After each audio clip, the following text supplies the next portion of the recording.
A week ago, my wife and I were walking home from a bar to our hotel in Columbus, Ohio. It was not far, and our friends told us Columbus was a reasonably safe city. During the walk, a group of 5 young men started walking toward us. We are 40 years old, and they appeared to be in their late teens. My wife and I moved to the far end of the sidewalk to give them room to pass, but the group moved closer to us.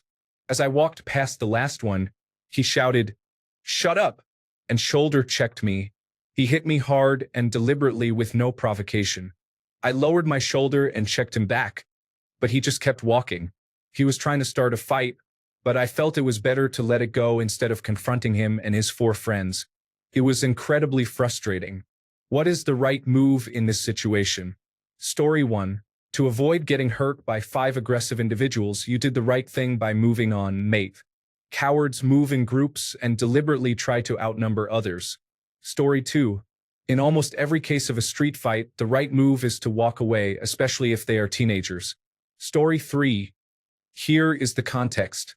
I am in my early 30s, 6 feet 1 inch tall, 260 pounds. I played high school and college rugby and have trained in martial arts for over 20 years, mostly judo, Brazilian jiu-jitsu, and kickboxing. I would have walked away. You are outnumbered 5-1 by younger men at an age when they are very capable of being dangerous, with the added burden of ensuring your wife stays safe. Fights are ugly. Things can go wrong in an instant with life-changing consequences, and unless you are some sort of beast, you are probably not winning that fight anyway. Story 4. I disagree with most of the posters here. I would try a spinning hurricane kick, followed by a tiger uppercut and a Hadouken just as they are getting up. Story 5. You were outnumbered and dealing with men in an age group where their judgment is not the best. Things could have spiraled in a dangerous way if you had escalated. Moving on to protect you and your wife was the right decision. Story 6. I'll add mine in. I'm 6 feet 2 inches, an ex-convict, and extremely strong. I walk away too. 2-on-1 maybe, although I've lost that same fight. They were brothers and knew how to use their numbers to their advantage very well. 5-1? No way. You are not winning that. You either lose badly or really badly. Story 7. A similar situation happened to a man I know when he was living in Pittsburgh. He was walking home alone at night, and a group started a fight with him for no reason. The instigator beat my friend with brass knuckles while his friends held him down. My friend ended up losing all his teeth and almost died from an infection in his jaw. Years later, he still has medical issues. Sometimes you have to let it go and stay safe, especially since your wife was with you. Story 8. There has been a case in Arizona where a group of underage teenagers beat another teenager to death simply for being at the party. The boys were angry and driven by false pride. Several are being tried as adults. Glad you walked away. Story 9. Shoulder check and pretend like you did not even notice. As Marcellus Wallace once said, forget pride. You gain nothing from getting beaten by 5 guys, and even less if they have a weapon. You want to keep yourself and your wife safe, and the best way to do that is by avoiding confrontation and keeping walking. The only time to fight is when there is no other choice. Even if you win the fight, you could still get injured, be charged, and end up in court. Even if you win the case, you still have to go or pay for a lawyer. Story 10. A few years ago, I was walking to the bus stop early in the morning for work. I saw a car at a crosswalk and paused because I wasn't sure if they were going to turn right, going my way. They were going slow. Once they turned slowly left, I crossed. The car made a slow turn. I remember the headlights coming behind me slowly. I had a bad feeling. They cut me off at the next crosswalk, but I was ready. I threw my backpack to the side and was prepared to fight. The front seat passenger got out, saw that, said, "Oh yeah," pulled out a gun, and that was it. I saw that and said, "Okay, you win." I had to give up. Another man searched my pockets and took my backpack. I didn't feel anything in the moment, just nothing. He told me to go home, so I did. I think if I had reacted any other way, I might have been shot. Story 11. Keep walking and let the ignorant person think he is tough. Let him project whatever he wants so he does not feel like the small person he feels inside. My life will go on. Story 12. You did the right thing. Your only priority is that your wife is safe, mate. If you had been on your own, then let the rage out. Story 13. Ignore them. They are not even worth the effort of lowering my shoulder to check them in the first place, let alone the paperwork and legal repercussions of actually teaching them a lesson. Story 14. You just walk away clean, happy that you have a lot to lose and nothing to gain. Story 15. I am lethally armed 99% of the time, so I would keep walking. I cannot be a responsible gun owner and also let myself rise to every provocation. Story 16. You are out with your girlfriend trying to have a good time. There is no reason to ruin it by going to jail. Being the bigger person earns more respect. There is no need to stoop to a child's level. Story 17. I've always believed that a man's strength is often best measured by the depth of his restraint. Can you imagine living in a world where we all just react violently at every slight? Strike only when necessary and only when the odds are in your favor. Do not pick fights you cannot win, and do not let your actions endanger others. You did well. Story 18. Sorry, my friend.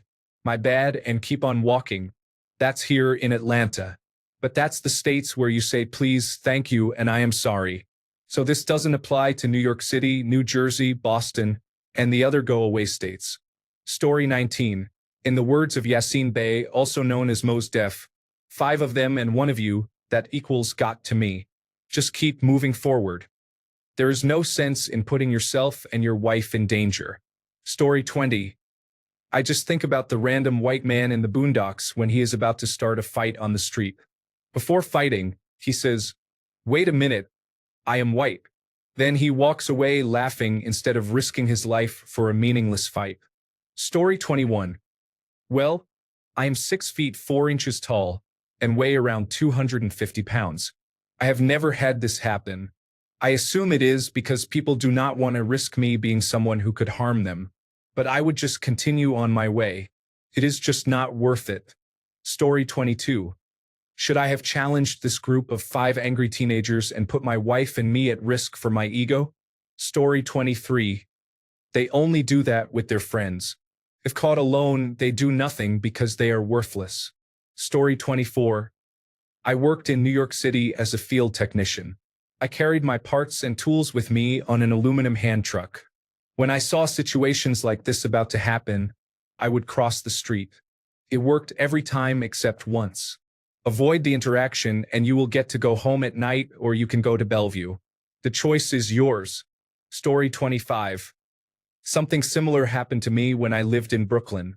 3 men came up behind me at night, took my headphones off, and whispered in my ear to give them all my money. I fought them all using guerrilla warfare tactics up and down the street. Lacrosse sticks were involved. It was wild. I still think about it to this day and remember it vividly. If nothing else, you have spared yourself lifelong PTSD. I recommend getting something non-lethal to defend yourself. You will instantly feel better knowing that if something really does happen and you are outnumbered, you have an exit strategy. Story 26. I was in elementary school, and my grandfather was walking me home from school when a boy in a group of teenagers intentionally shoved him, then turned around and made an obscene gesture before slowly walking away. I had never seen my grandfather that angry, but he did not respond physically. Soon after, he had a heart attack and died not long afterward. I love him. Story 27. Walk away. Big risk, zero reward. So why would you fight? My son is quick to say he would fight if someone challenged him. But I have tried very hard to instill in him that you do not get into fights if you have opportunities to avoid them, because you never know if the other person has a gun or a knife or knows how to fight and is angry and looking to hurt someone. But that is not fair, he tells me. A street fight is never fair. Once it starts, there are no rules. So you de-escalate and avoid the fight as long as you have the option. If those options are exhausted and there is no more opportunity, then you fight to win whatever it takes. Story 28. Do not get into fights if you do not have to. It is unnecessary to fight over ego. I have been involved in several fights over the years, both on the job during guard duty with drunk people trying to fight me, and off the job when people attacked my friends or me. Unless you are defending yourself or someone else, do not fight. It is too risky. I almost got stabbed behind a club in Spain once because a woman who had a boyfriend with a knife hit on my friend. Story 29. Wait a minute, I am white. In all seriousness, there are very few things worth fighting over, and getting shoulder checked by someone unpleasant is not one of them. Story 30. That's your ego trying to get you killed. You tell it to go sit in the corner and think about how badly that could have gone wrong. I have personally seen street fights that ended with a body on the pavement. 1 versus 1 street fights are ugly. 5 versus 1 fights can become deadly very quickly and do not end when you go down. Walking away was the right choice. Story 31. Suppress your ego and walk away. If neither of you is in danger, just walk off. I have lost many close friends because they could not resolve their ego in the moment. Story 32. I would definitely want to push the child to the ground, but I would walk away so I do not end up in jail. Story 33. I don't understand people who do things like that to complete strangers. I was walking in Chicago when a kid decided to walk backwards quickly and perpendicular to the flow of pedestrian traffic. Right into me. My daughter was walking beside me. I knocked the guy down. He got up wanting to fight. I hate fighting, but I asked him if he wanted me to do it again. Apparently, it worked. What a rude person. Story 34. Walk away. In a similar situation, half a dozen men tried to pick a fight with me outside a pub. As my friends slowly made their way out, they became less aggressive until they apologized and said they were just kidding when the 2 large men I was with turned the numbers against them. They are just cowards. I had a similar situation happen at McDonald's. Police grabbed them and they were crying, saying I threatened them. There are cameras in McDonald's as it is a safe night precinct. Anyway, they left in handcuffs and were probably deported. Story 35. I have had a concealed carry permit for over 4 decades. The only place I ever felt the need to put my finger on the trigger was in Columbus. I live about an hour away and go there often. For that, I would walk away. Story 36. Quite frankly, I would have to say you did exactly the right thing. You did not let Mr. Mouthy goad you into running yours. Actually, this one is the most important in the big picture. You protected your wife and she was completely unharmed. Your choice of returning the shoulder check, while simultaneously staying your walking direction course, presented the perfect message. I am not intimidated by your cheap shot aggression, and I have better things to do than fight you. So move along. By not bothering to stop or even waste words on him, which is what he craved so he could think he was the man to his friends, it was the ultimate power play on your part to put him in his place. If I were your wife, I would have given you some amazing, passionate affection later that night for being my fearless protector. Savvy, strong man, my knight in shining armor. Protecting me, not taking any nonsense, and choosing to keep walking with me instead of getting in a brawl. A smart, strong move that said you were completely in control of the situation and yourself. So impressive. Hope that helps. Story 37. It's entirely possible I would just move on, and that would be the end. Still, I am reminded of an incident a few years ago where 2 teenagers got on, and one of them swatted the top of my head as they went past. I turned and called them out. Who did that? No, I know one of you did that. Whichever it is wrong for doing that. The other is wrong for covering for them. Then I turned back and ignored them. Story 38. Call him out. Get into an argument. Shove each other, start fighting. He falls and hits his head. I get scared and run away. 2 days later, police come to my work and arrest me. I am serving 12 years for second-degree murder. I get out after 6 years on good behavior. Story 39. I saw, excuse me, sorry, and kept walking. I also fixed my collar when I saw men come at me like that. I put my elbows out at eye level. People instinctively duck, and I am past them before they react. Story 40. When I was younger, I would probably talk back to them but be smart enough to keep myself out of a 5-on-1 fight. Now, I would probably mutter, what the heck? Shake my head, and keep walking. Story 41. The last time I was bumped into on the streets of a big city, I checked for my wallet with one hand and my .38 caliber revolver with the other. The latter was probably an overreaction. You should just walk away if you have the choice. Story 42. Keep walking. I have seen enough videos of men getting their ass kicked because the woman they are with thought that holding back her partner would solve the problem. It does not. They just get sucker punched instead. Do not square up. Story 43. I avoid getting physical with other men because I do not want to have a life-changing injury. The injustice of interactions like these is upsetting, though. Story 44. Always walk away. If you are worried about looking less manly, ask yourself what they would have done to your wife if you had fought them and were cut by a knife or shot by a bullet. Is it less manly to make sure your wife gets away safely? Or is it more manly to die or be incapacitated while your wife is at the mercy of a group of men? I am not saying you have an incapable wife. She could be very capable as far as I know. Story 45. The world is too crazy now to do anything but walk away. As much as it would upset me, it is just not safe to say anything about it. You do not know what people are capable of if they have a knife or a gun. The smart move is to just keep walking. Story 46. Are you Christian Bale in Equilibrium?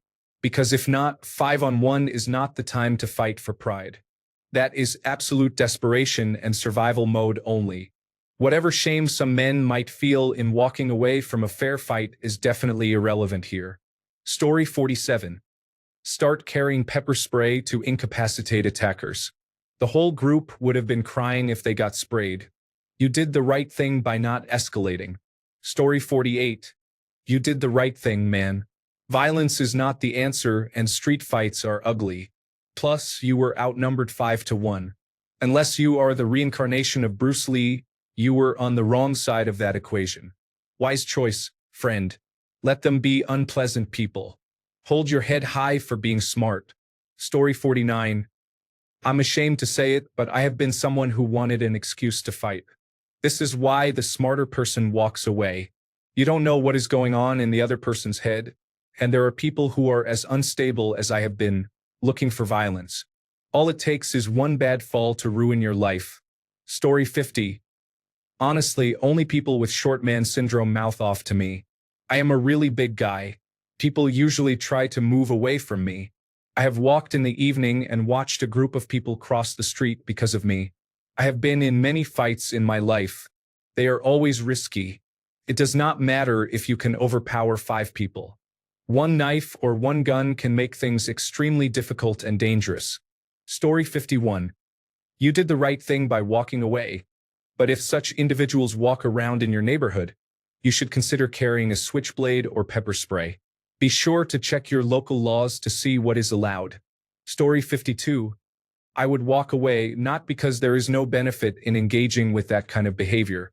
I would walk away with an attitude and demeanor that show I am completely unbothered by them and barely aware they exist at all, because those are the facts. Some person shoulder-checking me on the street is not significant enough to warrant any attention. Unless they are trying to confront me with an actual threat of harm, no attention is warranted or given. Story 53. I'm a big guy and dealt with challenges a lot in my 20s and 30s. My ego isn't big enough to worry about being the tough guy, and I enjoy my freedom. If I or my loved one were ever threatened, I can defend myself, but otherwise, I let things go. Story 54. Just keep going. The same thing happened to my wife and me, both in our late 40s, last week in the Netherlands. A man, alone, deliberately stepped off his line into my path. There was nowhere for me to go, so I leaned into his chest and knocked him back a couple of steps. I am a lot bigger than he was. I asked if he was okay, and he lost his mind, yelling and swearing about how I had better watch out. There has been a lot of aggression from certain groups of youth in this country, often involving knives. Some of it is just random violence. I had no idea if he was alone or where his confidence was coming from. So, watching his hands, I ushered my wife behind me and started moving us on our way. I just said, "Enjoy your time in prison, mate." I had much more to lose than that man, and my responsibility is not to do anything that would negatively impact my family, my job, or myself. I checked over my shoulder a few times, and we crossed the street and took a detour off the main route we were on. Story 55. Walk away. If I were in a particularly contrary mood, I would overplay my current partially disabled status. No person trying to look tough is gaining any status when the barely upright did not even fall all the way over. Story 56. Bad things happen out of anger. My roommate had his ankle broken and needed surgery last week. We live in a safe neighborhood, but he left one bar, walked past another bar, and 3 men got in his way. He woke up on the ground with a busted lip, black eye, and a broken ankle. Police and ambulance were called immediately. The police are investigating. It is very unfortunate, but sometimes it is best to walk away. What happened to him could happen to you. He won't be able to drive until October and cannot put weight on his right foot for another 5 to 6 weeks. Story 57. Just smile and move on, man. It is not worth your time or the possibility of losing your life and having your wife deal with that. I have had some strange situations like that, both alone and with my girlfriend, but it is not worth an altercation. I do carry a weapon in case things get out of hand and I have to make a choice, but I would rather avoid it at all costs. Story 58. Childish act. He probably saw that you had your life together, and that is what annoyed him. Move on and be happy. Story 59.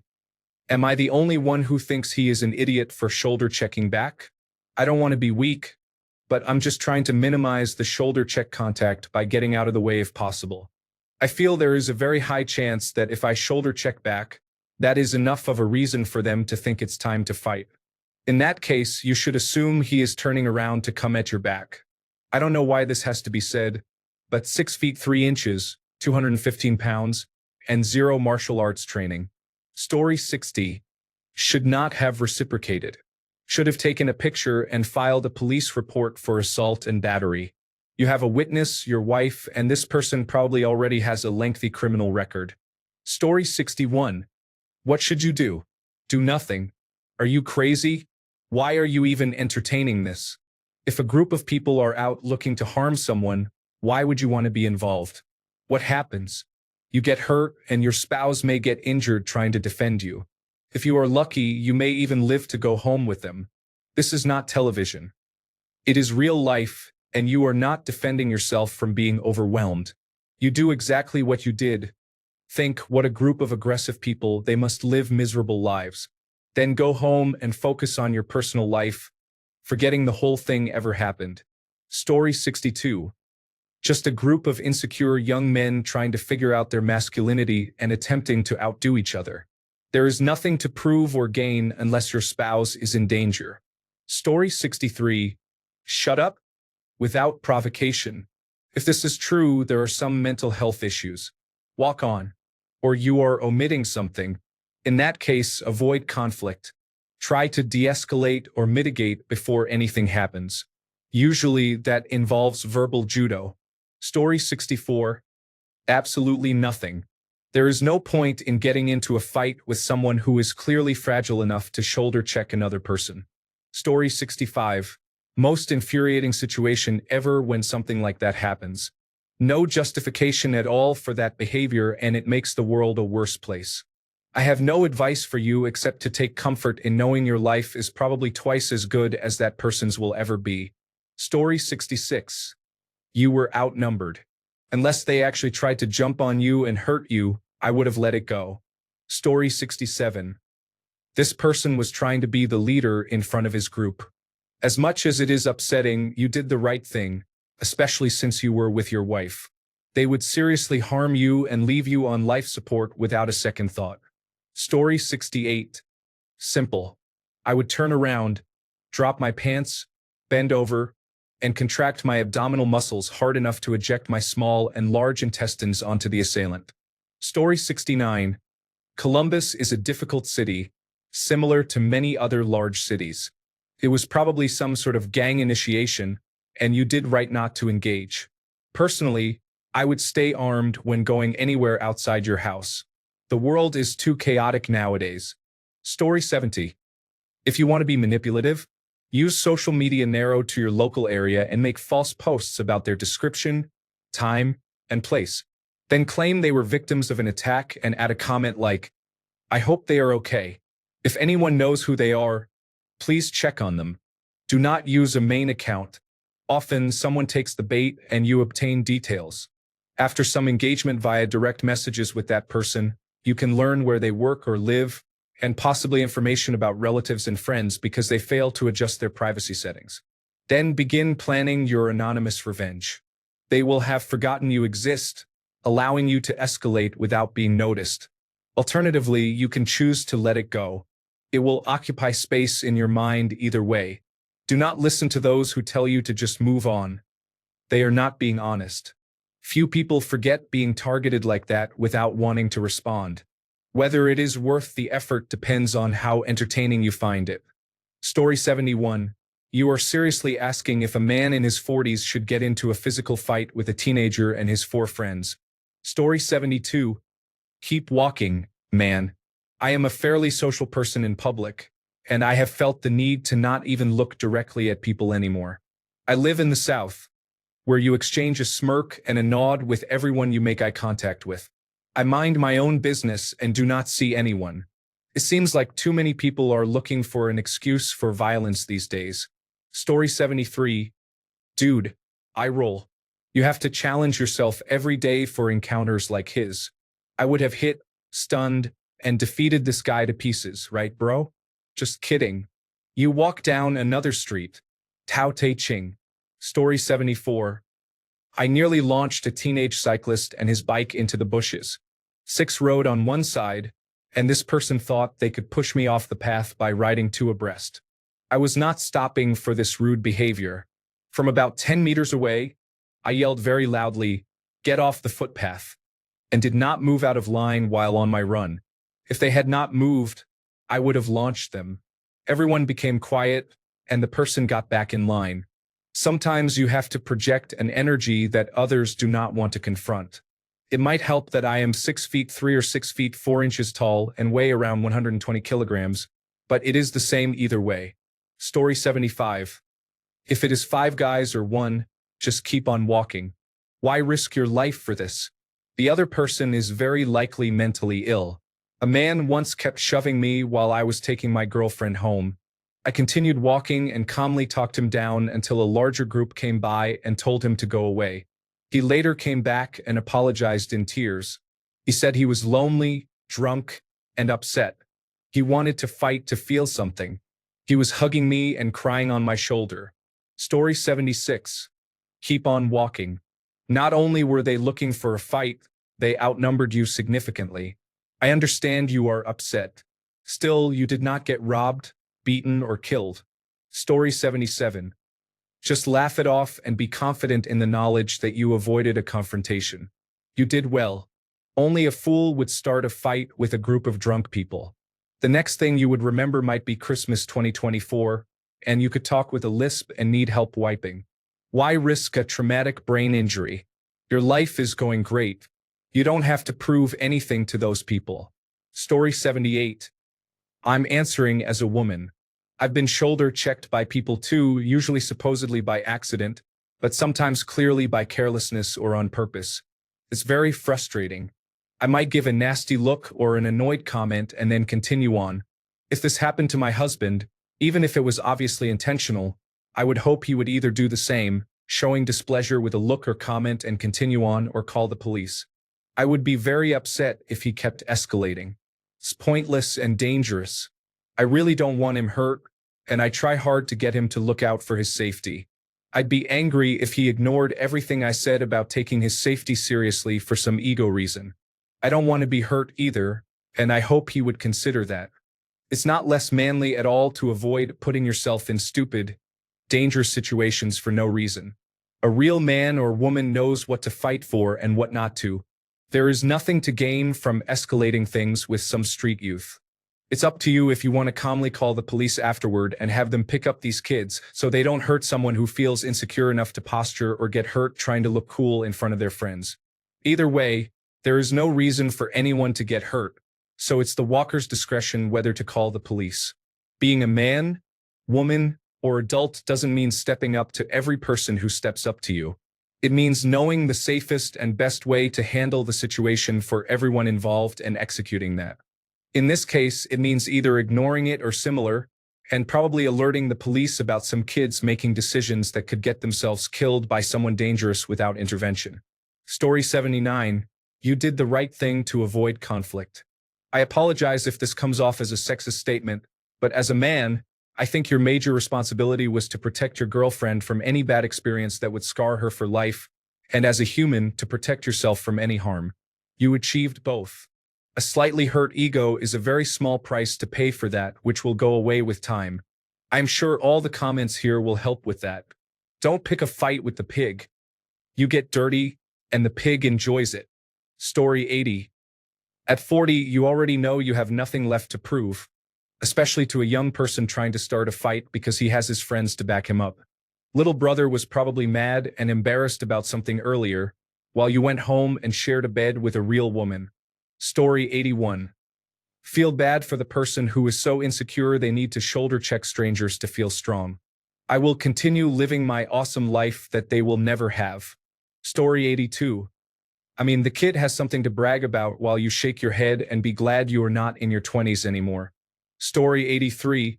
He could just as easily state you shoulder checked him. I guess you both shoulder checked each other. If you both walk on the far edges of the sidewalk, no contact should occur between you. Maybe try that next time. Thanks a bunch for sticking around till the end of the video. Remember to subscribe, and until next time, stay awesome and goodbye.